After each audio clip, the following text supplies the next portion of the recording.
Hello everyone, hi, welcome to the channel of Wall Street Mojo.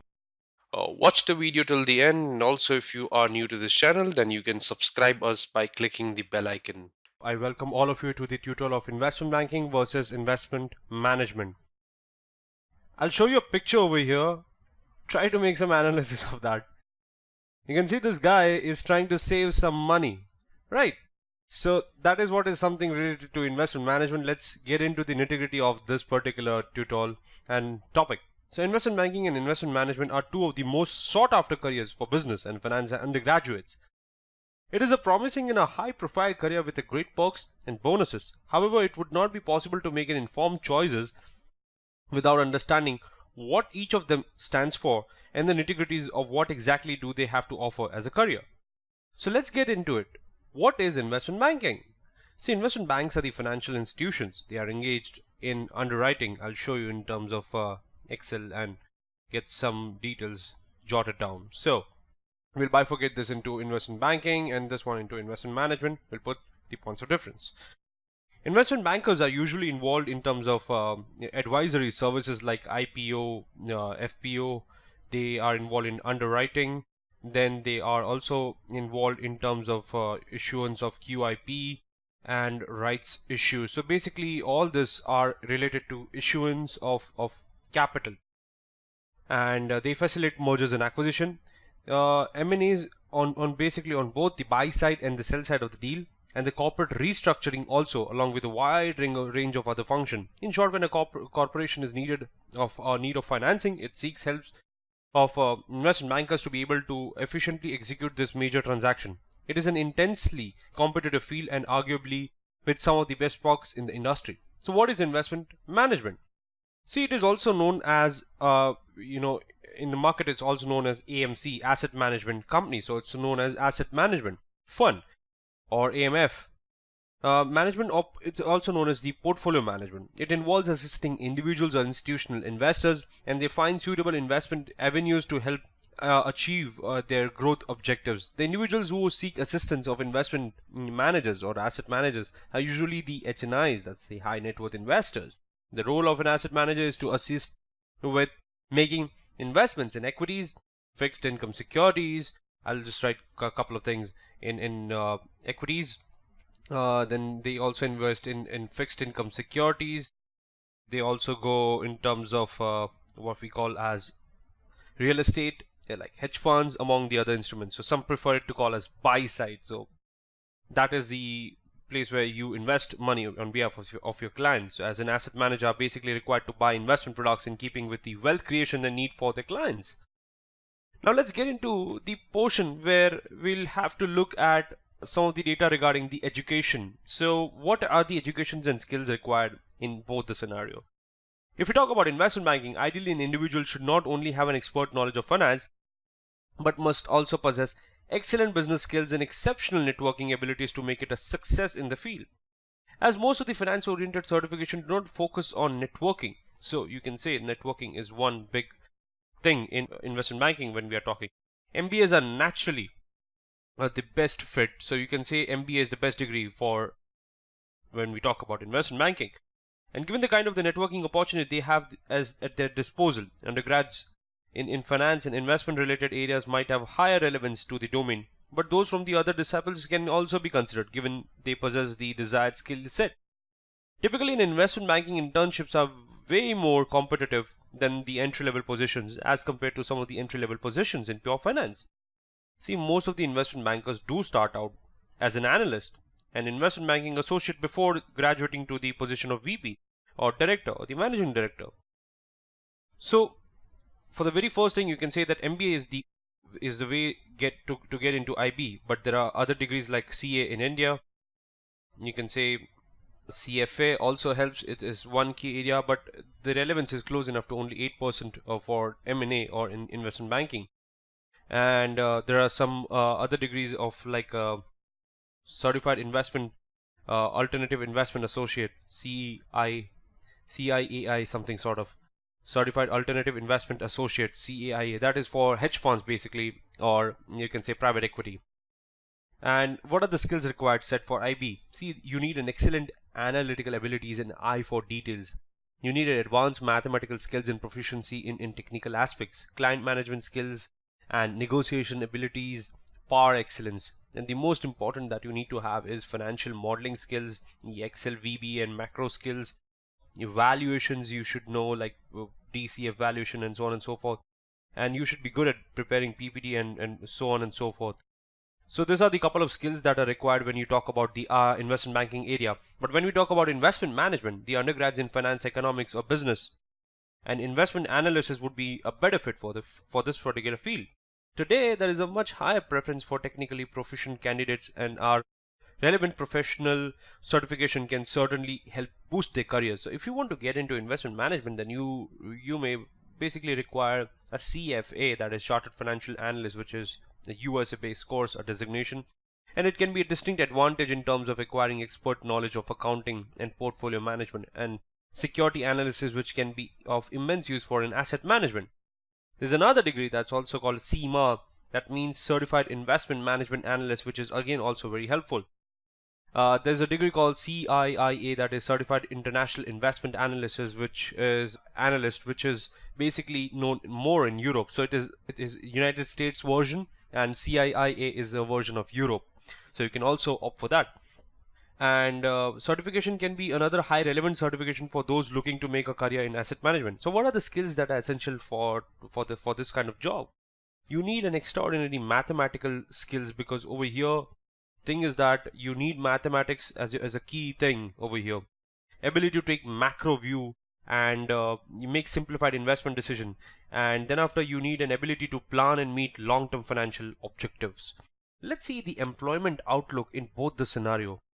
So when we talk about employment outlook, both of these fields offer some of the finest vocational prospects, with number of high profile openings being made available every year. So as the financial industry continues to grow at a more and more less steady pace, in fact, as per an estimate of US Bureau of Labor Statistics, financial industry is set to experience a close enough to 11%. I mean, this is just in outside data. I'm just writing 11% of job growth between 2012 and 2022. So till about a decade ago, investment banking was the undisputed choice of career in finance, offering a rare growth opportunities and a near glamorous appeal given the kind of the high-end deals like brokered by investment bankers. On the other hand, asset management was clearly not as competitive as a field. But things have undergone a sea change since, and today asset management is considered on par with the investment banking in every sense of the word. And in investment instruments become highly sophisticated, and a diversity of the investment options continue to emerge. It has become increasingly difficult for HNIs and institutional investors to identify suitable investments. Okay, so that is one big of kind, and as a result, there has been a steep rise in the demand for asset management professionals with the right kind of expertise and technical proficiency required to develop and implement effective investment strategies to meet the objective of the clients.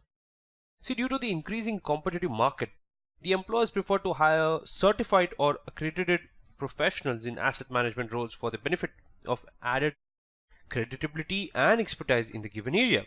On the other hand, the demand for investment banking professionals has also steadily gone up in the last few years, and Fortune 500 companies continually look to enhance their expertise in this field. Let's see the salary aspect of investment banking and investment management. Nearly a decade ago, investment banking position offered some of the industry's best compensation packages, and asset management was nowhere near in the terms of these figures. However, things have undergone change drastically, and as per the study by New Financial, a think tank, the average pay per employees for investment banks fell about close enough to 25% from 2006 to 2014 to an estimated close enough to $288,000. This is all in terms of dollars. The amount will be in dollars. This amount will be in dollars. So, whereas for the same period, it grew about close enough to 22% for global asset managers to an estimate to 2,63,000. This was 2,88,000, and this was 2,63,000. This not only sums up the equation for the two of the fields, but also shows a distinct pattern of an increasingly competitive pay package for asset managers as compared to the investment bankers. Everything said and done, despite a slight downturn in the post-credit crunch era, the job market for investment banking stays afloat and continues to offer some of the finest pay packages right from the entry-level positions. To set the things in a perspective, even the banking interns can earn close enough to $70,000 to close enough to $80,000. So that's a pretty good number. It's for the intern we are talking about. And once they join as an analyst, it goes up anywhere between close enough to $115,000 to $130,000, with nearly around 30,000 as bonuses. They get 30,000 as bonuses. Once they accumulate around 3 years of experience in the banking associates, their package goes up to around you can say 2 lakh plus. So these are some of the numbers that are related to IB and IM. So there are a couple of details that we have talked about. Now the fourth thing that we are going to discuss is called the pros and cons. So the pros that we are going to discuss for IB now. See, we would attempt to study the pros and cons of both these careers to be able to arrive at a better comparison. So what are the pros of investment banking professional? They are among some of the best compensated professionals engage in brokering complex corporate deals. So there is a certain amount of glamour that is involved in this particular area, and there is a high compensation that is also involved because of the high demand and the high profile it involves, and it is exciting choice of career. See, right from the entry level of associate or analyst position with major market makers, they receive hefty packages, hefty pay packages, and the growth prospects, it is high. The growth prospects are high, and you can say with a fewer years of hard work, they can rise up to the positions of vice president and managing director in a firm. So the growth is quick. Most of the investment banking roles are cut off for go-getters, as they are supposed to be out there and develop a great client relationship, help build a consensus between both the sides in any major corporate deals, and put their negotiation skills into work wherever needed. Of course, there are enough perks and bonuses to make all the hard work worth it. It is worth it. So negotiation skills also play a very important role over here, and you also improve your networking in this particular area. Your client relationship also improves. You get in touch with the top HNIs of the country and around the globe. So you can say it's really a go-getter thing. But there are some cons also which we should not neglect. So let's get into the cons area of what exactly we are talking about here. So as goes without saying that it is an intensely competitive field with a higher risk reward component than most of the other careers in finance.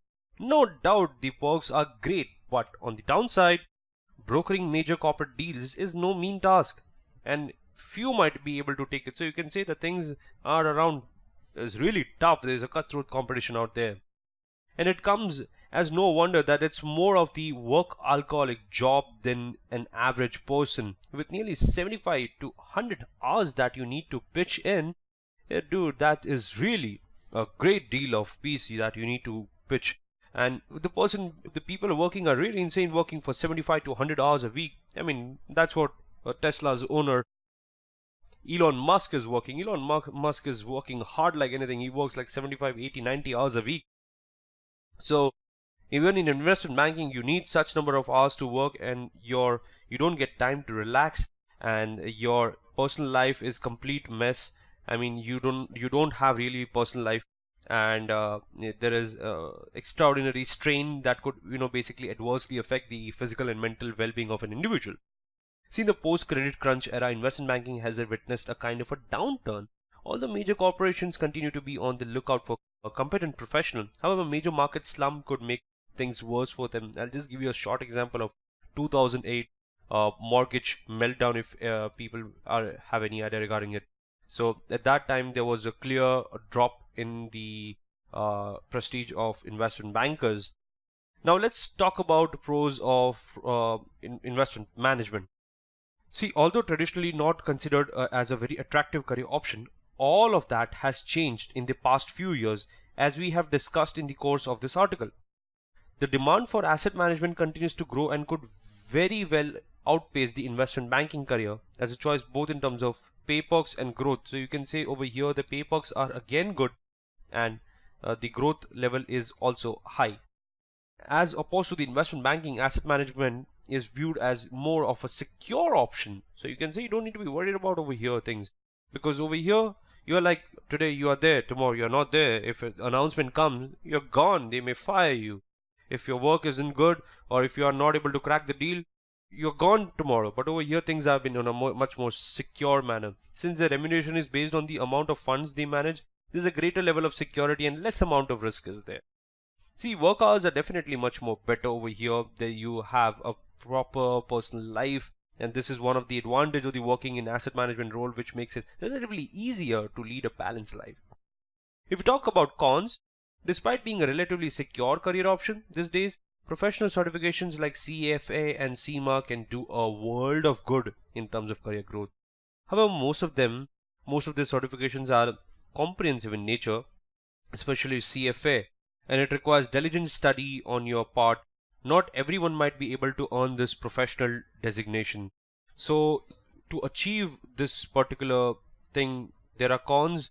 You can say that CFA and CIMA are really tough courses, and you have to undergo such rigorous trainings and rigorous level of work life. So it has become increasingly complex field in the recent years, and an asset management professional is supposed to have an advanced mathematical skills, which is not available with everyone. So advanced mathematical skills is one big task, and technical expertise instead of only an overall knowledge of the financial instrument and methods of investment. So without being a technically proficient, it could be difficult to grow as a professional. Let's see on the work-life balance.